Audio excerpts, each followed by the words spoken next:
Welcome to this channel to hear a new information, story, autography, news and biography. Today we are gonna listen autobiography of Mark Zuckerberg. Who is Mark Zuckerberg? Do you know Mark Zuckerberg? Who know Mark Zuckerberg? Listen up to the end to hear amazing events. I was born on May 14th, 1984, in White Plains, New York, into a family that valued learning and curiosity. My father was a dentist, my mother a psychiatrist, and from a young age was surrounded by conversations about discipline, science, and responsibility. I was never the loudest kid in the room, but I was observant. I liked understanding how things worked, especially systems, whether they were machines, games, or social dynamics. My first real love was programming. When I was still in middle school, my father hired a tutor to teach me computer coding, and I quickly became obsessed. I spent countless hours writing programs,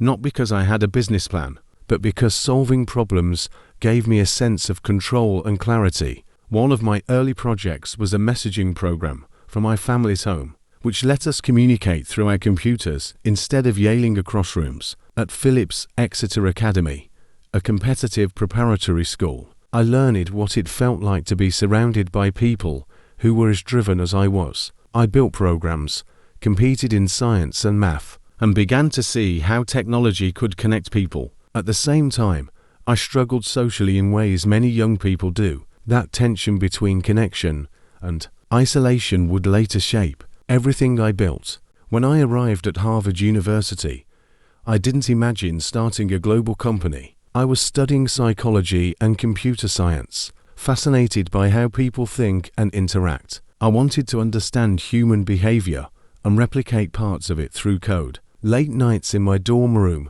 were filled with experiments, small programs, databases, and social tools that explored how information flows between people. One of those experiments was Face Smash, a site that allowed students to compare photos of classmates. It spread quickly, and just as quickly, it sparked controversy. Harvard shut it down, and I faced disciplinary action. That moment taught me an early lesson.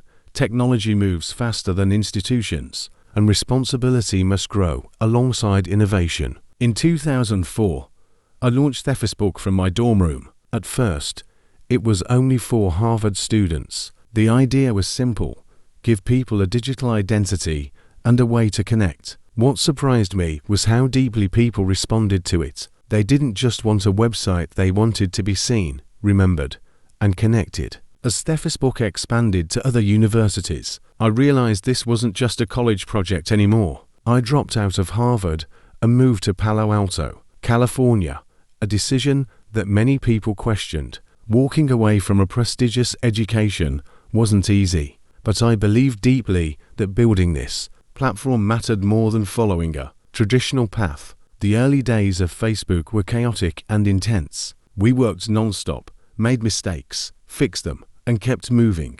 There were legal battles, business conflicts, and personal betrayals that tested me in ways I hadn't expected. Those experiences hardened me, but they also forced me to grow as a leader and understand the cost of ambition. As Facebook grew into a global company, my responsibilities changed. I was no longer just a programmer. I was leading thousands of people and influencing how billions communicate. That weight wasn't something I fully understood at first. Decisions made in small conference rooms began to affect elections, cultures, and societies worldwide.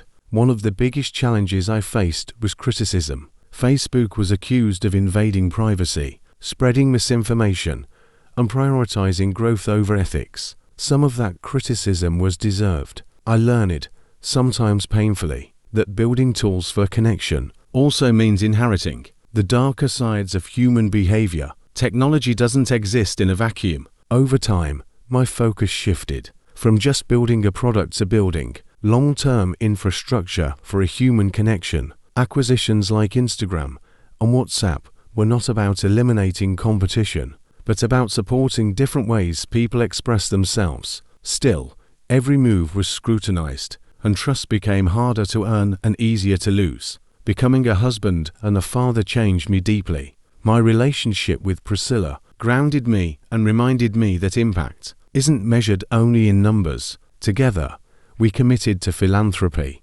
focusing on education, science, and global health. Giving back wasn't about legacy, it was about responsibility. In recent years, I've turned my attention toward the future of technology, virtual reality, augmented reality, and the metaverse. I believe the next chapter of the internet will be more immersive, more embodied, and more human. It's a risky vision, and I know not everyone believes in it, but progress has always required risk. Looking back, I see a pattern in my life.